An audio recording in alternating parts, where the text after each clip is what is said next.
Bonjour et bienvenue sur la chaîne de Citoyens Lucides. Donc aujourd'hui, nous avons un très gros sujet à discuter. Alors, la raison pour laquelle j'ai fait l'avertissement au début, c'est que les choses que je vais parler ici n'annoncent absolument rien de très beau. Alors, si vous avez une paire de lunettes roses au début de la capsule, eh bien, je peux vous confirmer qu'à la fin de la capsule, elles vont être noires. Donc, nous allons tout de suite nous lancer dans les sujets que j'ai à discuter avec vous. Donc, nous avons ici un article du Forbes où ce que nous apprenons que la thérapie-génisation sera obligatoire pour les camionneurs qui veulent traverser du Canada aux États-Unis. En fait, là, ici, du Forbes, c'est le contraire, là, c'est que c'est tous les camionneurs américains qui veulent traverser au Canada vont devoir être thérapie-génisés. Alors ça, c'est l'article là, qui a rapport avec le côté américain. Donc, ce qu'on apprend ici dans l'article du Forbes, en fait, c'est qu'il s'agirait qu'apparemment, il y aurait environ 18% des camionneurs canadiens qui font en fait là, la traversée entre le Canada et les États-Unis ne sont actuellement pas thérapie-génisés.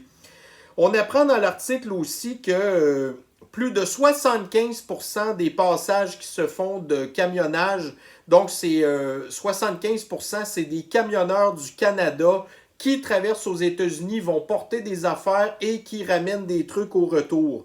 Alors on parle là ici de plus de 22 000 camionneurs. En 2020, 309 milliards de dollars de matériel ont été traversés suite là, au transport de camionnage. Donc, en fait, là, ça se trouve à représenter 58,8% de tous les transports qui sont faits entre les deux pays. On apprend ici que le Canada aurait déjà un manque d'environ 20 000 camionneurs, alors qu'aux États-Unis, on parle plutôt de 80 000 camionneurs. Donc, le Canada est le deuxième plus grand partenaire d'échange avec les États-Unis au niveau des exportations. Le Canada exporte beaucoup de minéraux, de pétrole en fait et de véhicules aux États-Unis. On apprend qu'aux États-Unis, plus de 37% des camionneurs qui seraient obligés de se faire thérapie-géniser songeraient à quitter leur emploi. Alors, vous avez entendu, tantôt on parlait qu'il y avait déjà un manque d'à peu près 80 000 camionneurs. Alors ça, c'est le premier article que j'ai trouvé du Forbes. Alors ça, c'est vraiment du côté américain. Maintenant, j'ai réussi à trouver un article dans le Truck News. Donc, de ce que je comprends, en fait, c'est comme une espèce de journal pour les camionneurs. Donc, le Canada exigera des thérapie-génisations pour les chauffeurs routiers transfrontaliers. Le CTA met en garde contre une tempête parfaite. Le Canada exigera des chauffeurs de camions qu'ils soient thérapie-génisés contre la sniffles avant de traverser la frontière à compter du 15 janvier en s'appuyant sur une annonce similaire déjà faite par les régulateurs américains. Les chauffeurs de camions en tant que travailleurs essentiels ont à ce jour été exemptés des exigences en matière de thérapie-génisation avant d'entrer dans le pays. Ils n'ont pas non plus été inclus dans les précédents mandats fédéraux sur les thérapie-génisations qui s'appliquent au secteur aérien, ferroviaire et maritime. L'Alliance canadienne du camionnage a rapidement répondu qu'elle ferait pression sur les autorités canadiennes et américaines pour qu'elles aient plus de temps pour se préparer au mandat lié à la frontière, notant que la date limite de la mi-janvier laisse peu de temps aux chauffeurs long courrier pour organiser les deux prises de vue. En fait, c'était les deux doses, là, étant donné le temps qu'ils passent loin de chez eux. Nous sommes extrêmement préoccupés par le fait qu'une tempête parfaite se prépare, a déclaré le président du CTA, Stephen Laskovski. À la lumière des interruptions et des retards de la chaîne d'approvisionnement dans le monde, on ne sait pas comment la chaîne d'approvisionnement et l'industrie du camionnage en particulier peuvent résister à de nouvelles turbulences et maintenir les niveaux de service requis pour livrer les produits essentiels dont les Canadiens et les Américains ont besoin. Comme nous l'avons vu dans le monde entier au cours de la dernière année, les chaînes d'approvisionnement sont des écosystèmes très fragiles et parfois les réactions excessives des gens à la menace de pénurie de produits peuvent causer encore plus de problèmes. Et si ces mandats de thérapie-génisation ne sont pas traités avec prudence et beaucoup de considération, nous pourrions voir ces retards et pénuries portés à des niveaux qui créeront plus d'anxiété pour les fabricants et les consommateurs. L'Alliance canadienne du camionnage estime qu'environ 38 000 chauffeurs de camions pourraient se retirer du travail transfrontalier face à un mandat de thérapigénisation. Environ 120 000 chauffeurs routiers canadiens parcourent les routes transfrontalières, tandis que 40 000 chauffeurs routiers titulaires d'un permis américain font de même. On apprend ici que de 85 à 90% des effectifs de camionneurs sont thérapigénisés. On apprend ici que c'est possible que les camionneurs américains soient exemptés de la thérapigénisation obligatoire pour traverser au Canada. Donc, par contre, les camionneurs qui viendraient du Canada pour entrer aux États-Unis, eux, ne risquent pas d'être exemptés. Des enquêtes suggèrent que seulement la moitié des conducteurs américains sont thérapigénisés, avec 62% disant qu'ils ne seront pas thérapigénisés en aucune circonstance. Si cela devait prendre effet que 37% de l'industrie part, imaginez les files d'attente dans les stations-service et les magasins locaux, a déclaré Heller. Même si nous perdons 1 à 2% des conducteurs sur ce marché à cause d'un mandat de thérapigénisation, il y a d'énormes problèmes. Alors, c'est ce qui nous pend au nez à la mi-janvier. Donc, ici, j'ai en fait là, pris sur Statistique Canada, en fait, l'indice de prix à la consommation. Alors, les plus récents chiffres que nous avons remontent à août 2021. Alors, nous apprenons que, en date là, de août 2021, sur une période de 12 mois, donc l'indice à la consommation a augmenté de 4,1%. Malheureusement, par contre, ce qu'on peut voir, c'est que, bon, ça, ils font une espèce de mélange de tout ça. Okay? Ils font une moyenne pour en arriver à un montant de 4,1%. Alors ici, je vais vous montrer un petit tableau. Là, vous avez, là, en fait, vous voyez le graphique là, qui est juste ici. Comment est-ce que la courbe, elle augmente énormément. En fait, là, depuis 2020, là, on a vu, bon, c'est sûr qu'avec la pandémie, l'indice à la consommation avait énormément diminué, puis par la suite, ça l'a énormément augmenté. Donc, nous apprenons, entre autres, là-dedans, que dans le 4,1%, ce qui a été calculé aussi, c'est que en août 2021, par rapport à août 2020, le prix de l'essence avait augmenté de 32,5%. Le prix des maisons a augmenté de 14,3%. Le prix du transport a augmenté de 19,3%. Donc, août 2021 versus août 2020, les prix de la viande ont augmenté de 6,9%, 8,1%, 8,4%. Le porc, 9,3%. Donc, la viande, ça l'a énormément augmenté. Toujours les statistiques Canada. Donc, nous avons ici là, tous les items. L'indice de prix à consommation, 4,1%. La nourriture, donc, il parle de 2,7%. Par contre, encore là, ils font une moyenne. Donc, évidemment, il y a certaines affaires dans la nourriture qui ont beaucoup moins augmenté que d'autres. Par contre, vous avez vu, tout ce qui est de la viande, fruits, légumes, tout ça, ça l'a beaucoup augmenté.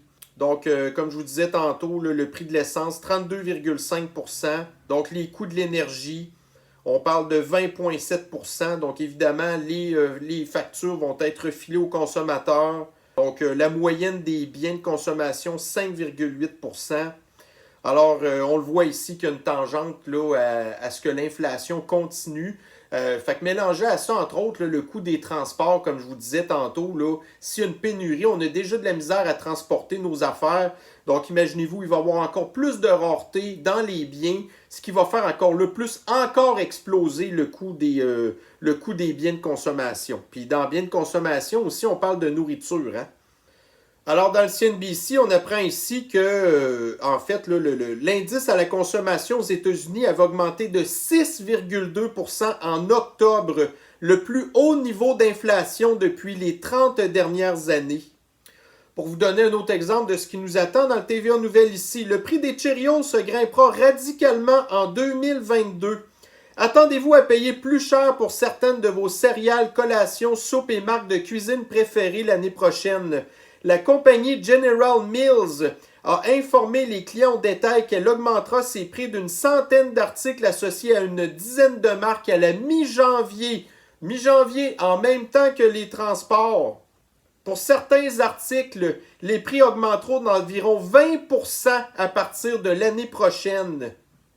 L'inflation sur les aliments, les boissons et les produits de première nécessité grimpera à 8% au cours du premier trimestre de 2022 avant de s'établir à 4% au cours du second semestre, projette IRI, un cabinet d'études de marché.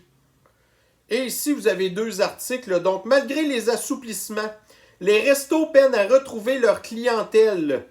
Donc, malgré la suppression de nombreuses restrictions sanitaires, le milieu de la restauration peine à se relever. Près d'un établissement sur 5. Un établissement sur 5 aurait vu sa clientèle divisée par 2 par rapport à 2019. Alors là-dedans, évidemment, on blâme tout le temps la pandémie puis tout, là. On parle aussi de manque de main-d'œuvre, mais il ne parle pas non plus aussi de l'obligation du passeport de contrôle social absolu, qui est, selon moi, la raison majeure pourquoi est-ce que la clientèle ne retourne pas dans les restaurants. Par contre, il y a aussi une question d'augmentation de prix. Alors, les gens ont de moins en moins d'argent, c'est sûr qu'ils n'iront pas dépenser dans les restaurants. Donc, dans le Globe and Mail, c'est un petit peu la même affaire. Donc, les restaurants ont de la misère à survivre. On nous donne un exemple ici qu'en novembre 2020, le groupe King Street Food, qui possède 8 restaurants à Toronto, est endetté de plus de 46 millions de dollars. Un an plus tard, c'est quoi le niveau de la dette de cette entreprise-là? Fait que voyez-vous, il y a des secteurs de l'économie qui sont complètement désespérés, en fait, là. Fait que voyez-vous, le secteur de la restauration, on sait l'hôtellerie aussi, ces deux secteurs qui étaient complètement annihilés par le fascisme sanitaire et la fameuse politique du Grand Reset qui voulait de toute manière détruire ces industries-là. Et d'un autre côté, vous avez ici un article de Radio-Canada qui est paru le 23 novembre 2021. Les ménages risquent de souffrir des hausses de taux, dit la Banque du Canada. Le nombre de ménages canadiens très endettés semble être de nouveau à la hausse alors que l'aide pandémique des gouvernements prend fin, a noté mardi un sous-gouverneur de la Banque du Canada. Maintenant, les vulnérabilités financières liées à l'endettement élevé des ménages semblent s'intensifier après une légère pause. La progression de l'endettement s'explique notamment par le fait que les taux d'intérêt ont été historiquement bas pendant la pandémie, ce qui a convaincu les ménages de s'endetter davantage, a souligné le sous-gouverneur. En conséquence, prévient-il, l'économie sera probablement désormais plus sensible à toute augmentation des coûts d'emprunt. Toute modération des prix des logements semble s'inverser en grande partie à cause du très grand nombre d'acheteurs et d'une offre insuffisante pour répondre à la demande. Et même ici, dans le CNN, qui pourtant essaye de cacher beaucoup ce qui est en train de se passer avec la situation économique, nous avons un article ici où on nous parle en fait là, on est en train de vivre une bulle immobilière qui est très semblable à celle qui a précédé la crise économique de 2008. Et nous avons ici dans Think Advisor, donc je ne le connais pas ça, ce média-là, nous avons un certain Harry Dent. Crash boursier à venir au début de 2022. L'économie est morte. Tout d'abord, la terrible nouvelle. Le plus gros crash boursier de notre vie arrivera en 2022, a déclaré à Think Advisor Harry Dent Jr., alias de Contrarian. De plus, la crypto va baisser encore plus que les actions. Maintenant, la bonne nouvelle. Vous verrez le plus gros crash boursier fonctionner à votre avantage en seulement un an. Alors, une fois que le crash va être fait, il y a des gens qui vont investir, là. Mais encore là, ça, c'est si l'économie réussit à se remettre de ça. Parce que tant qu'à moi, depuis 2008, on a réussi à reprendre du poil de la bête, OK? Mais en tout cas, moi, mon feeling que j'ai, c'est que l'économie était déjà sur une espèce de respirateur artificiel. Alors, je ne suis pas sûr qu'on va être capable de se remettre aussi bien de la crise 2022 que celle de 2008.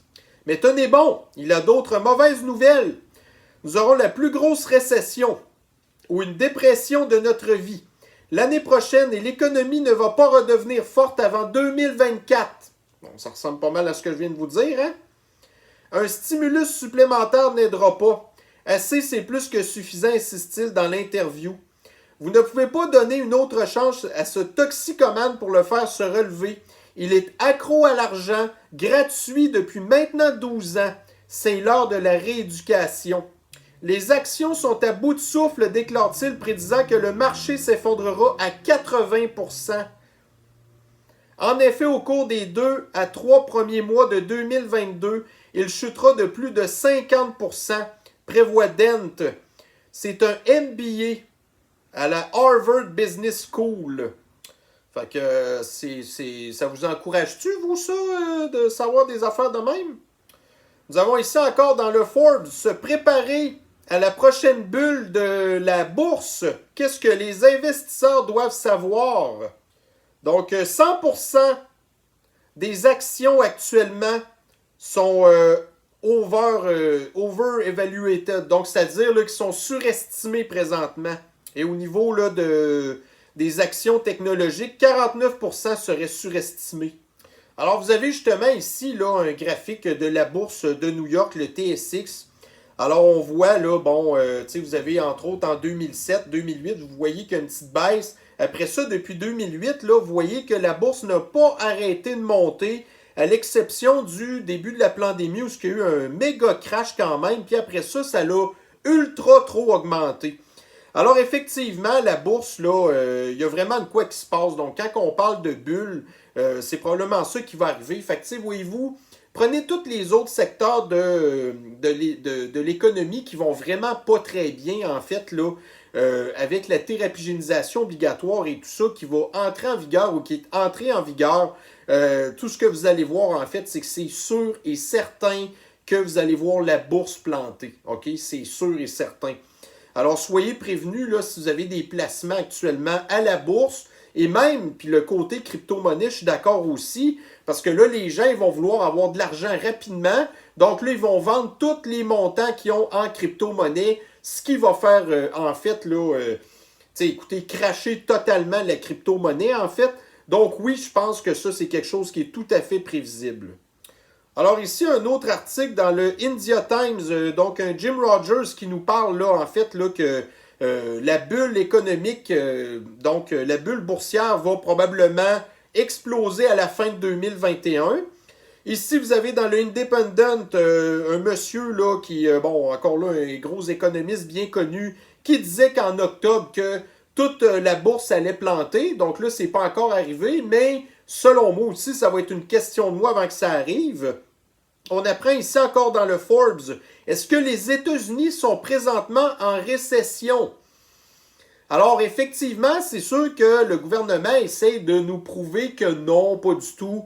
Mais effectivement, moi j'ai tendance à croire que oui, les États-Unis, le Canada, en fait l'Occident au complet, est en récession présentement, puis qu'il manque quelques petites affaires simplement pour le confirmer, dont entre autres pour l'instant les bourses qui s'accrochent, ok? Ils s'accrochent là, mais écoutez, c'est inévitable que ça va cracher.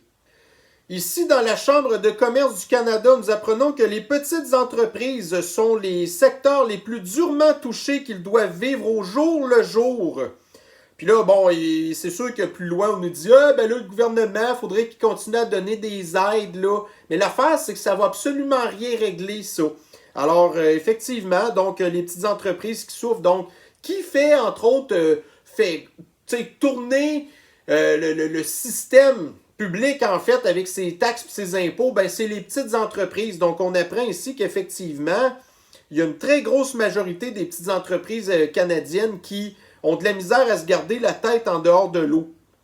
Dans le Global News ici, donc, les petites entreprises auraient accumulé pour plus de 135 milliards de dettes durant la pandémie. Dans le Financial Post, nous apprenons que les petites entreprises sont en train de couler à pic.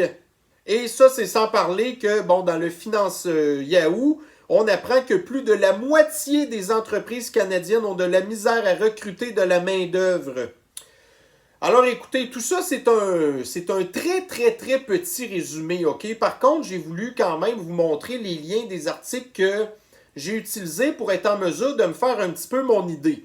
Alors, libre à vous aussi de peut-être faire d'autres recherches ou ce que vous allez avoir d'autres personnes qui, avec leurs lunettes roses, vont vous faire croire que les choses vont bien. Moi, personnellement, c'est pas vraiment mon genre là, d'embellir les trucs, en fait.